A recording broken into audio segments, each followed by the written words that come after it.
ఉమ్మడి నెల్లూరు జిల్లా వెంకటగిరి మండల కార్యాలయం పరిధిలోని ఆవుల భారతిని సుప్రజ పొదుపు సంఘం నుంచి అక్రమంగా అధికారులు తొలగించారని వెంకటగిరి పోలీస్ స్టేషన్లో వెలుగు అధికారి ఏపీఎంసీపై ఫిర్యాదు చేశారు. తనకు ఎలాంటి సమాచారం ఇవ్వకుండా గ్రూపు సభ్యులకు తెలియకుండా పొదుపు గ్రూపు నుంచి తొలగించడం కుట్ర అని ఆరోపించారు. తనకు న్యాయం చేయాలని ఉన్నత అధికారులకు విజ్ఞప్తి చేశారు. నా పేరు భారతి. నేను సిద్ధవరం గ్రామంలో ఉంటాను. మా గ్రూప్ పేరు సుప్రజ గ్రూప్. మేము 15 సంవత్సరాల నుంచి పొదుపు కట్టుతున్నాం. పొదుపు కట్టు లోన్ తెచ్చుకుంటున్నాం.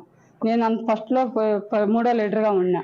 తర్వాత ఫస్ట్ లీడర్గా వచ్చాక ఆ లోన్ తీరిపోయాక ఇప్పుడు లోన్ తీసుకునే సమయంలో నా మీద లేని ఆరోపణలు చేసి నన్ను గ్రూపులోంచి తొలగించి నాకు చెప్పకనే తొలగించి సీసీ సార్ వాళ్ళు మీటింగ్ పెట్టి కానీ ఏం చేయలేకపోయారు.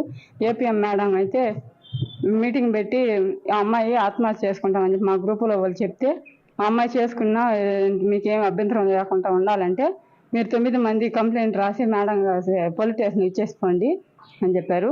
వాళ్ళు ఒక అమ్మాయిని జాయిన్ చేసుకోవాలని ఇప్పుడు 2 లక్షల లోన్ వస్తున్నాగా నన్ను గ్రూప్లో నుంచే తొలగించేశారు. నా పేరు భారతి.